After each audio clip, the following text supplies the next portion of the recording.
All right, welcome to episode 5 of Arguing the Operational Environment, and this is part 4 of our special series on design. And the focus of this episode is going to be on perspective taking, or what one of our top leaders called doing a 180. Doing a 180. So I want to go back to what we looked at in the last episode. One of the things we want to do when we're first trying to understand what's going on in the operational environment is identify all the actors. And so some of these may be regular, ordinary villagers and farmers in the operational environment. Some of them may be leaders of criminal networks. Some of them may be representatives of the NGO community, and some of them may be members of security forces or the government or coalition forces. But we want to map out who these persons are, and then describe the relationships between them. And this is what we call the systems view. As we look at this, we want to see, well, if this person takes an action, are there any feedback effects that come back and either strengthen the way that the system's operating it, further hardening it for good or bad, or does that action then have a feedback effect where it tends to move the system as a whole in a different direction? Okay. We also want to look at what are the tendencies. If you don't intervene as a unified action partner, as a military professional in this environment, where do you think it's going to go? And what range of outcomes might you get from very, very bad to something very, very good? Okay. One of the things we want to do as we do this analysis, this systems analysis, is we want to take special care to note the perspectives or the narratives of each of the stakeholders involved in these interactions.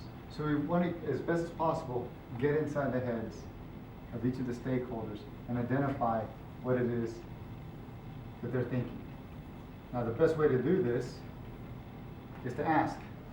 This is why we want to get out into the operational environment. We want to have key leader engagements. We want to have patrols.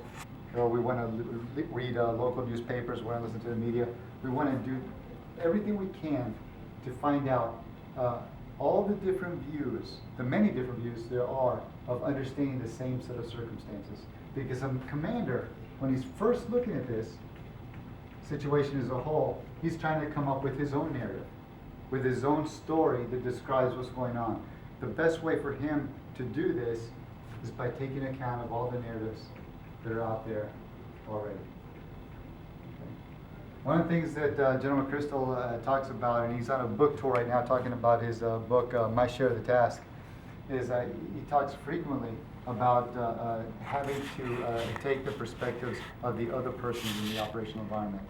And if you Google General Stanley McChrystal and Council of Foreign Relations, he's doing an interview on this in this episode where he talks about the relationship between U.S. and Pakistan. And he describes, when we think about U.S.-Pakistani relations, here's how most Americans think about it. And then he goes through a series of years with key events that we, as Americans, usually bring up. And then he says, okay, that's how Americans look at it, but now let me give you a rundown of how many Pakistanis look at U.S.-Pakistani relationship. And then he goes through some events, most of which aren't included in the first list that we usually think about. And at the conclusion, McChrystal notes that, look, when Pakistanis look at this relationship, they're looking at totally different things, and the conclusion is that the U.S. simply goes to Pakistan when it wants something. Once it gets it, then it leaves. McChrystal then says, I'm not saying that their view is right, that description of their narrative, their story of what happens, is right, but it's real, and it's something that we need to take account of.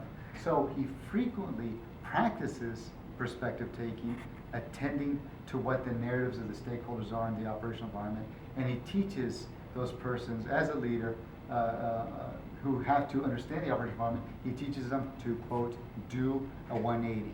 Now, he also does it in terms of not only strategic level, Pakistani-U.S. relations, but he does it on the ground level as well. So one of the examples you can see if you Google General Stanley McChrystal and UN ambassadors, you'll see another clip where he's at his whiteboard, and he's talking about an Afghan villager in rural Afghanistan.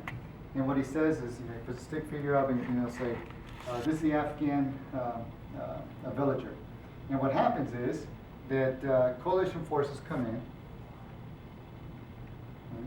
right, and they clear the Taliban. So we'll use red for the Taliban here. They clear the Taliban, who are scaring the population, sending night letters, etc., killing the population. They clear them, they go away, and then what happens to the coalition? This is 2008, 9, 10, is that too often the coalition, once it clears, it then leaves.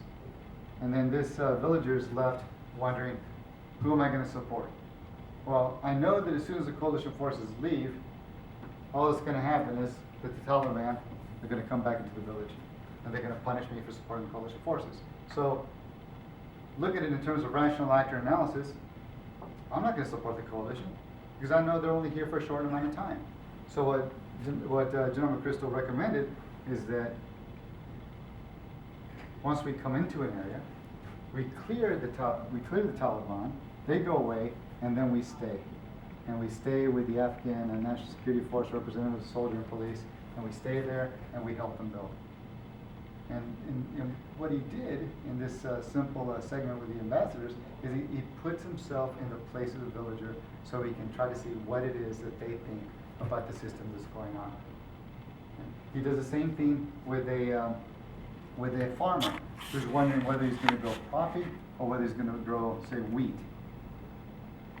And what happens is this farmer thinks, well, look, if I grow